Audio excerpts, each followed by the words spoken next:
Halo semua, kali ini kami akan menjelaskan mengenai pengetahuan terkait obat bifosfonat, yaitu ibandronat yang digunakan dalam pencegahan penyakit osteoporosis. Osteoporosis adalah kelainan tulang yang ditandai dengan kerusakan tulang, kekuatan yang membuat individu rentan terhadap peningkatan risiko patah tulang. Bifosfonat merupakan analog pirofosfat dan merupakan penghambat kuat resorpsi tulang yang dimediasi oleh osteoklas.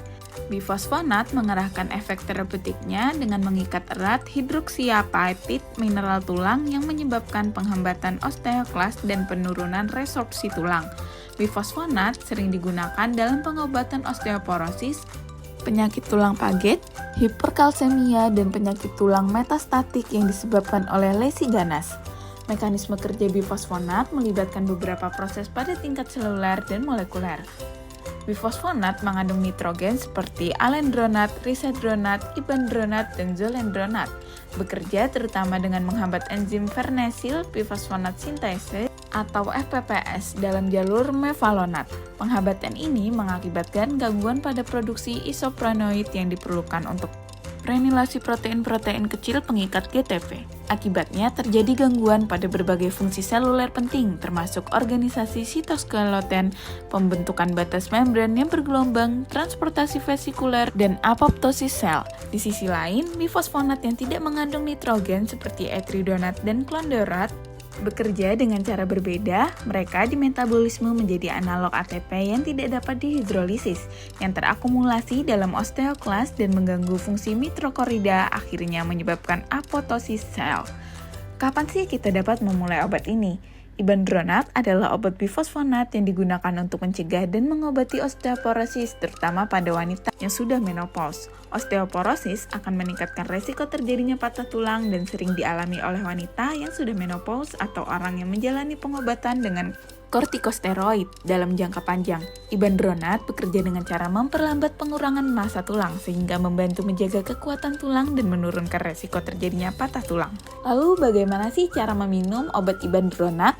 Nah, cara meminum obat ibandronat tablet ini yaitu di mana dosis yang biasa adalah 150 mg diminum sebulan sekali pada hari yang sama setiap bulan, dan dosis alternatif adalah 2,5 mg per hari.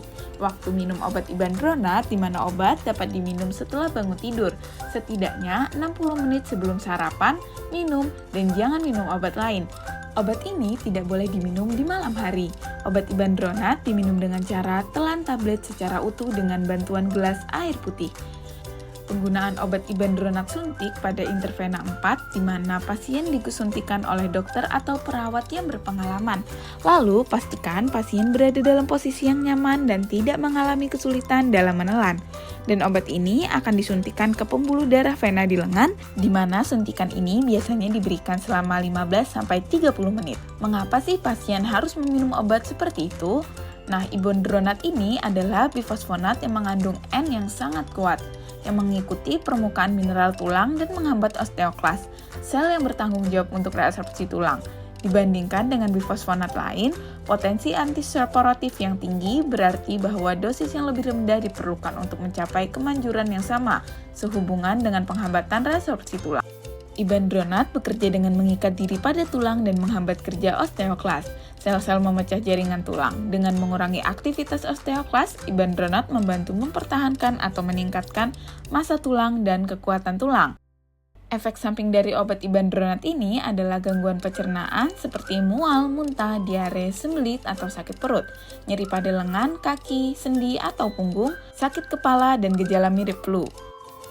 Drug holiday adalah istirahat dari minum obat bifosfonat yang dapat menjadi pilihan bagi pasien dengan faktor risiko lebih rendah. Konsep drug holiday muncul karena sifat unik bifosfonat yang dapat bertahan lama dalam tulang, memungkinkan pasien untuk tetap memperoleh manfaat dari efek residu obat selama periode istirahat. Berdasarkan American Society of Bone and Mineral Research, untuk pasien beresiko rendah dengan T-score lebih dari negatif 2,5 dan tidak ada riwayat fraktur, pertimbangan drug holiday setelah 3-5 tahun penggunaan obat bifosfonat oral. Untuk pasien beresiko tinggi seperti mereka yang memiliki riwayat patah tulang, pinggul atau tulang belakang, Skor T rendah atau mereka yang mengalami patah tulang berkekuatan rendah selama pengobatan bisa melanjutkan hingga 6-10 tahun sebelum mempertimbangkan drug holiday.